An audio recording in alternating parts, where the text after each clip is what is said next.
श्री गणेशाय नमः। आज शिव भक्त भगवत ने लिखा जो भी ग्रंथ है उसी ग्रंथ का 9वें मंथन का विवरण आज देने वाला हूं। इसी विवरण देते हुए कुछ भी चुकभुल होने पर इस वीडियो को देखने वाले सभी मुझे क्षमा कीजिए। नमस्कार। 9वां मंथन ऐसा है, अर्जुन के साथ इतनी घनिष्ठता मित्रता होकर भगवान श्री कृष्ण ने पूर्वी गीता का उपदेश कभी दिया नहीं था। युद्ध के समय तब दोनों बाजू से शस्त्र चलाने की तैयारी होती, तब पूर्वी कभी अर्जुन इस प्रकार व्याकुल होकर भगवान के शरणागत गया भी नहीं था। तब उन्हें दोनों सैन्य के बीच गया, तब अपने सगे संबंधियों को देखते ही अर्जुन को ऐसा प्रश्न पड़ा है, मैं युद्ध करूं या न करूं। उसी समय श्री कृष्ण जी ने गीता का उपदेश दिया था, युद्ध में हमारा विजय होगा या कौरवों का, मेरा कल्याण युद्ध करने में होगा या न करने में होगा। भक्त भगवत कहते युद्ध समय कुरुक्षेत्र पर शरणागत से ही अर्जुन को कृष्ण जी ने गीता का उपदेश दिया था। इस मंथन का विवरण ऐसा है, इस वेद मंथन गाथा के 9वें मंथन में शिव भक्त भगवत श्रीमद् भगवत गीता के प्रथम अध्याय के आधार लेकर कहते हैं कि भगवान श्री कृष्ण के साथ अर्जुन उठते बैठते और बात करते, कृष्ण जी के साथ सब समय बिताते हुए कृष्ण के साथ घूमते थे, कृष्ण के साथ भोजन करते थे इत्यादि को ऐसे मित्रता से सदा सदा अर्जुन श्री कृष्ण से रहते थे। मित्रता हो तो ऐसी हो, अर्जुन और श्री कृष्ण के मध्य ऐसी मित्रता और सहज भाव प्रकट हुआ था कि ऐसी मित्रता रहते रहते उनमें सहज भाव ऐसा प्रकट हुआ था कि अर्जुन कहता है कृष्ण से, मैं कभी कभी मेरे सगे कृष्ण भगवान को ऐसा नहीं कहा कि तुम तो बहुत बड़े सत्यवादी हो। ऐसे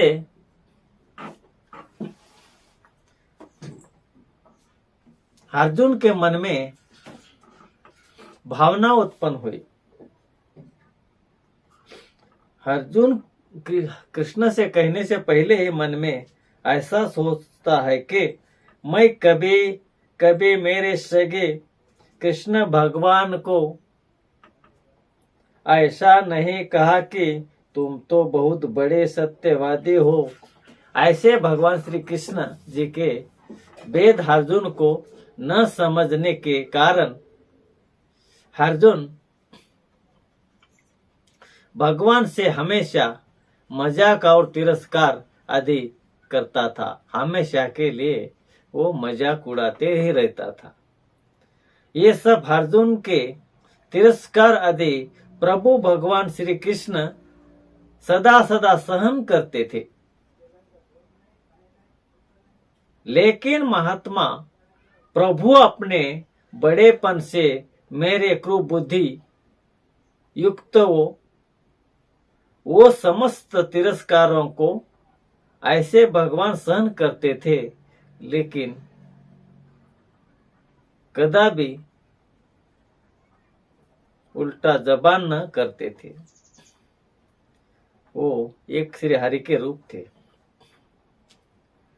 जैसे कि सबे सगे सके अपने सगे के, या तो जैसे कि सगे अपने सगे के, या तो पिता अपने पुत्र के, माता अपने छोटे बालक से सब तिरस्कार सहन किया करते हैं।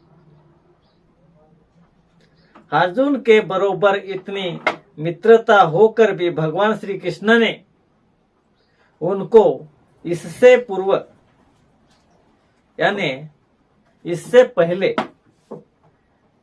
कभी भी गीता का उपदेश नहीं दिया था, क्योंकि ऐसा प्रसंग ही नहीं पड़ा था उपदेश देने के लिए। इसीलिए अर्जुन को कृष्ण भगवान ने इससे पहले कभी भी गीता का उपदेश नहीं दिया था।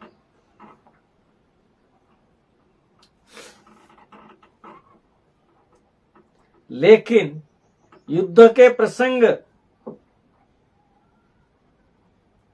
जब उन्हें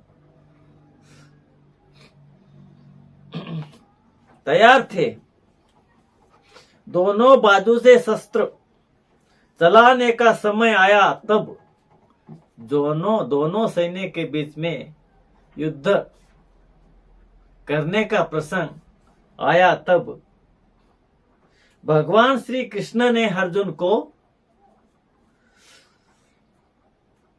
गीता सब वर्णन यानी कह दी। प्रश्न ऐसा है, गीता के उपदेश देने के लिए यही एकांत का योग्य समय था क्या? अभी यहाँ प्रश्न ऐसा है, गीता के उपदेश देने के लिए यही एकांत का योग्य समय था क्या? इसका उत्तर ऐसा है कि इससे पूर्व कभी अर्जुन इस प्रकार व्याकुल होकर श्री कृष्ण भगवान से शरणागत नहीं हुए थे। इसीलिए कृष्ण भगवान ने अर्जुन को गीता का उपदेश इससे पहले कभी नहीं दिया था। जब अर्जुन ने दोनों सैन्य के बीच यानी दोनों पक्ष के बीच के सैन्य के मध्य अपने सगे संबंधियों को अर्जुन से पहले नहीं मालूम था कि मेरे से युद्ध करने के लिए कौन कौन आने वाले थे। जब भी कृष्ण भगवान दोनों सैन्य के मध्य बीच में रथ लेकर रुकाते हैं, तब अर्जुन देखता है कि मेरे से लड़ने के लिए कौन कौन आए थे। दोनों पक्ष के सैन्य के मध्य अपने सगे, तब अर्जुन देखते हैं अपने सगे संबंधियों को, सगे बंधुत्वों को, गुरुजनों को देखे, तब वो संदेश में पढ़े कि मैं युद्ध करूं या न करूं। दोनों सैनिक के बीच रुककर अर्जुन सैन्य को देखता है, मेरे से युद्ध करने के लिए कौन कौन आए। तब अर्जुन को कौन दिखते हैं वहां? सगे संबंधियों को, सब मित्रता, सब उनके मित्र ही होते हैं, सगे बंधु तो होते हैं, गुरुजन सब परिवार के, सब एक परिवार के लोग मुझे, मेरे परिवार के लोग ही मुझसे लड़ने आए हैं, मुझसे युद्ध करने के लिए तैयार है। तब अर्जुन को ऐसा प्रश्न पड़ता है, संदेह में पड़े कि मैं युद्ध करूं या न करूं, इस युद्ध में हमेशा हमारा विजय होगा या उन कौरवों का विजय होगा। अर्जुन मन में है ऐसा सोचता है, मैं उनसे युद्ध करूं या न करूं, युद्ध करने से विजय मेरा होगा या कौरवों का होगा।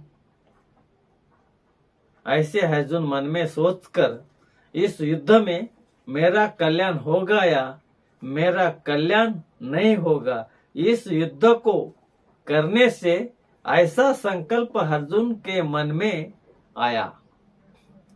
अर्जुन के मन में ऐसा संकल्प आया, युद्ध करने से मेरा विजय होगा या कौरवों का विजय होगा, मेरा कल्याण होगा या मेरा कल्याण नहीं होगा, युद्ध करूं या न करूं, ऐसा प्रश्न अर्जुन के मन में पड़ा है। इस संकल्प के कारण अर्जुन ने भगवान से शरणागत होकर ही प्रार्थना की है।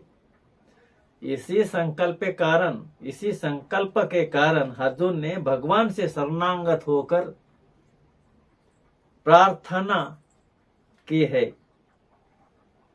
कायरता के दोषों से नष्ट स्वभाव को और धर्म को विषय के मध्य मोहित अंतकरण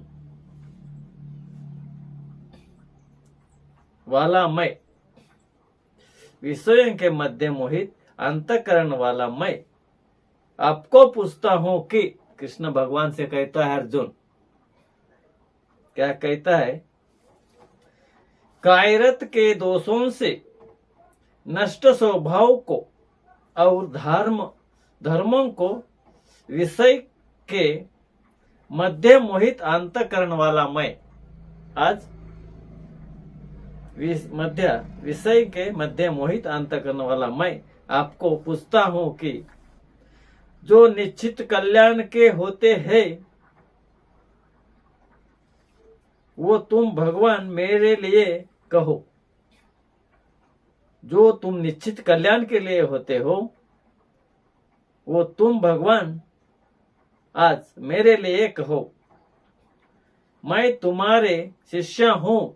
अर्जुन श्री कृष्ण से कहता है, मैं आज तुम्हारे से शरणागत आया हूं। तुम तो निश्चित कल्याण के लिए होते हो, इसीलिए भगवान तुम मेरे गुरु और मैं तुम्हारे शिष्य हूं। अपने को शरण आने वाले अर्जुन को क्षमा करो और सच्चे वेद विद्या के आधार से, वेद विद्या के आचरण से चलने का विधि विधान हमें मार्गदर्शन करो। ऐसे अर्जुन शरणागत होकर अर्जुन से कहते हैं। क्या कहते हैं? अर्जुन कहते हैं, अर्जुन भगवान से ऐसे कहते हैं कि अर्जुन भगवान को आरंभ समय कहते हैं। युद्ध के आरंभ होने उतने में ही श्री कृष्ण भगवान से ऐसी विनती करते हैं, मैं अपने को शरण आए हूं, आप मुझे उपदेश देना ही देना है। मैं आपसे शरणागत आया हूं, आप मुझे उपदेश देना ही देना है। लेकिन इसके बाद तुरंत वो युद्ध में करेगा नहीं, ऐसे कहकर चुप बैठे हैं। अर्जुन, आप मुझे उपदेश देना ही देना है। लेकिन अर्जुन ने ऐसा कहा है, इसके बाद मैं तुरंत वो युद्ध मैं करेगा नहीं, ऐसे कहकर चुप बैठा है। ऐसे एक शब्द भगवान को ठीक लगता नहीं है। ऐसा ही अर्जुन को जो भी कहा है शब्द युद्ध मैं नहीं करूंगा, तब अर्जुन को अच्छा नहीं लगता है। लेकिन वो कुछ भी शब्द बोले नहीं। अतिशय व्याकुल होने के कारण